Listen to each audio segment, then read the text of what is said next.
Some people say that mass immigration into the United States can help reduce world poverty. Is that true? Well, no, it's not. And let me show you why. This gumball represents the 1 million legal immigrants that the United States has taken every year on average since 1990. Now, who in the world deserves our humanitarian compassion? The World Bank has one measure of the desperately poor of the world. They make less than $2 a day. And how many people make less than $2 a day in the world? Well, let's start with Africa. In Africa alone, there are 650 million people who make less than $2 a day. 650 million. And in India, another 890 million people, desperately poor. China adds another 480 million people, making less than $2 a day. And unfortunately, the rest of Asia has a heartbreaking 810 million people who the World Bank says make less than $2 a day. And finally, there's 105 million of Latin America's population that are desperately poor. All told, the World Bank says there are 3 billion people in the world. 3 billion people who are desperately poor, making less than $2 a day. That's 3,000 gumballs. And every year, we take 1 million and suggest that we've somehow made a humanitarian difference. Of course, we don't pull our immigrants from these desperately poor populations, do we? These people are too poor, too sick, too disconnected to make it here as immigrants. We tend to pull our immigrants out of the better off poor of the world. And Mexico tends to define the type of immigrant that we bring here because the plurality of people come from Mexico. And Mexico is poor. How many people in the world live in countries that have average incomes lower than that of Mexico? And the World Bank tells us that that number is these 3 billion plus another 2.6 billion people. 5.6 billion people in the world who live in countries with average incomes below that of Mexico.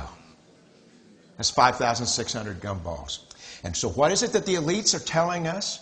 They're telling us that when we take this 1 million immigrants, that we somehow or another are tackling world poverty. And we have to do it regardless of the effect on our unemployed, the working poor, the most vulnerable members of our society, regardless of the effect on our natural resources. Even if we went by the most radical proposals in Washington, which are to actually double our immigration to 2 million a year, which would totally overwhelm our physical, natural, and social infrastructures, we couldn't make a noticeable difference. And we may be really hurting the impoverished people of the world because the million that we do take are among the most energetic, often the better educated, certainly the most dissatisfied people that if they did not immigrate would be the agents for change to improve the lot of all the people in these countries. The true heroes in the global humanitarian field are the people in these countries who have the wherewithal to immigrate to another country, but instead stay in their countries, to apply their skills to help their fellow countrymen. Unfortunately, our immigration system tends to entice these very type of people to abandon their countrymen. The impossibility of making even a dent is actually worse than it looks here. Because last year, when we took 1 million immigrants, these countries added, births over deaths, 80 million more people into the impoverished population. And this year, Congress is bringing in 1 million legal immigrants. And this year, according to the United Nations, these countries are expected to add another 80 million people. And next year, you can be quite sure that Congress, unless stopped by the American voters, will bring in another 1 million immigrants. And these countries, unfortunately, will be adding another 80 million people into these impoverished nations.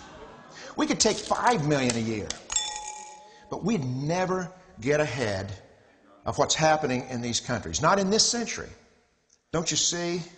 Immigration can never be an effective or significant way to deal with the suffering people of the world. They have to be helped where they live. 99.9% of them will never be able to immigrate to a rich country. There's no hope for that. They have to bloom where they're planted. The only place that 99.9% of these people can be helped is where they live. Let's help them there.